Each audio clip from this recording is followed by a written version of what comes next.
Hello, I'm Leticia Williams, Hi, and I'm Hagar Tia. and we're from the Communication Department. And we are going to be redesigning our pilot course, Communication 8 Small Group Discussion. What we're actually planning to do is a little bit different from a traditional course redesign because instead of focusing on changing the entire course, we're actually focusing on specific components dealing with the A1 requirements for the general education. So currently, the focus of small group communication is primarily on small group communication. So students learn how to work in groups, they learn how to be an effective leader in a group, how to resolve conflict, all things that are important to being able to effectively work in a group as either a leader or a follower. Um, But the A1 requirements focus mainly on I'm public just gonna speaking. And so, because the focus of COM 8 group discussion and even other lower division communication classes focus on other things like group discussion, persuasion, argumentation, so on and so forth, the core components like public speaking, organization, so on and so forth get lost in the middle of all of that. So that was the primary motivation behind this redesign, is to re-emphasize public speaking in these lower division courses and possibly in the rest in other courses in the department or even outside of the department if they want public speaking support. So our course redesign plan is developed all around putting the focus on the A1 requirement of oral communication. It's known that 3 out of 4 people have an immense fear and anxiety for public speaking. So hopefully our course redesign will alleviate that problem so that people would not prefer to die than give an actual public speech. So right now we're planning on using the linked workshop model from NCAT. And there were a couple of reasons that we wanted to go with this model, and we're going to go over those next. So the first reason is that the linked model retains the basic structure of the college level course. Including the number of class settings, the assignments, etc. So since the structure of the course that we are redesigning is not going to change, this model is perfect for us because it gives us that latitude to add in the components that we need in order to stress and teach those public speaking fundamentals without changing the entire course. It also lends us the advantage of flexibility in that we can take whatever those core components are and apply them to more than one section and more than one class. So we found that out of all the different models of redesign, the workshop model was the most beneficial and most applicable for our purposes.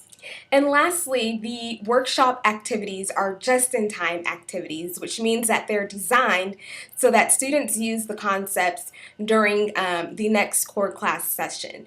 So our workshop model is going to be developed so that each student will develop the model, will complete a particular section of the model before they need to know how to complete that task. So for example, if they're giving an informative speech, we will provide them with the tools to develop a thorough informative speech with a complete intro, body, and conclusion, supporting materials, with all of their content well organized, and also have them prepared to deliver that speech extemporaneously. And so by completing each component of the workshop at a specific time, the students will be able to practice that skill when they have the next class station. So once again, these just-in-time activities provide opportunities for students to practice and develop the public speaking skills that they are learning. Exactly.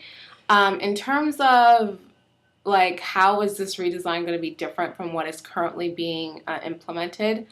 Like we said before, the instructor traditionally is responsible for taking care of those A1 requirements and the subject matter of the class, whether it is group discussion, persuasion, argumentation, whatever.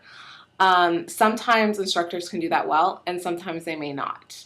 With the modules or the workshop model that we are redesigning, we would ensure that those A1 core requirements for general education are applied to every single public speaking class. So that about sums up our current plan for our course redesign. And so now we want to talk about a couple of things that we have learned so far in the academy. The first thing that we kind of both had an aha moment over was the learning outcomes. And so we were learning about how instructors can check that the learning outcomes correspond with course assignments and assessments. And so in our case, we found this particularly interesting because the learning outcomes for the A1 requirement are very specific. And so in our case, the learning outcomes in the class were present. It's just about finding a way to effectively meet those learning outcomes. Exactly. And for me, the biggest, I guess, aha moment was realizing that these were important, and they're something that I had to pay extra attention to. And so I'm glad I got that out of the summer academy. Another thing that I'm planning to implement are the technology, especially with Blackboard in terms of like testing.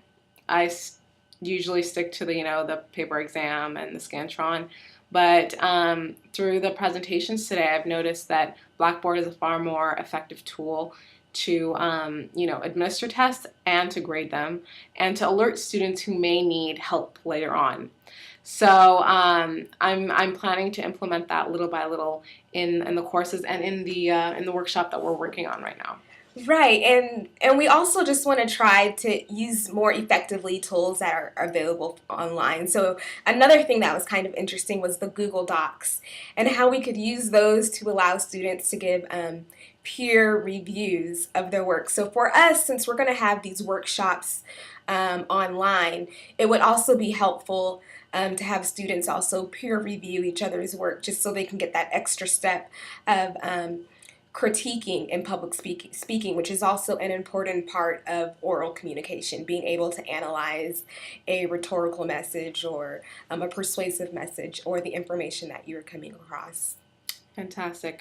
That pretty much covers like some of the like aha moments and new things that we learned. As far as concerns, we because our project is a little bit different from a traditional course redesign, it does present some of its own unique challenges. And the biggest challenge would be assessment. We aren't revamping an entire course, just a particular section, particular components of a course. So one of our concerns is how would you measure success or measure learning? So we would have to figure out a way to test those particular concepts and those particular components versus success in the class in general.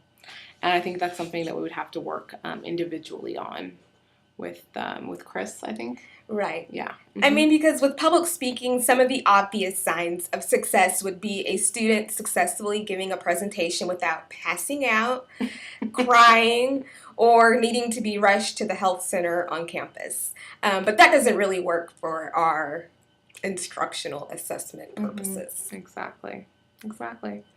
And so although this is a challenge for us, we really see this as an opportunity because we will be looking for ways that we're not going to evaluate or assess the entire course, but particular elements of the course.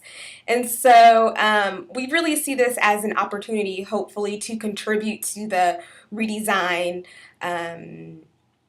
methods on our campus, and also just to give other instructors some ideas of how they too can learn how to assess public speaking in their classes. Is that pretty much it? I think so. So far, so good. This is what, day 3? Day 3. Day 3 of the summer academy. And I'm learning a lot. I'm enjoying it so far, and I can't wait to hear more. All right. So till next time. We hope you've enjoyed our review of our redesign process, and we look forward to sharing the results of our redesign next semester. Bye. Bye-bye.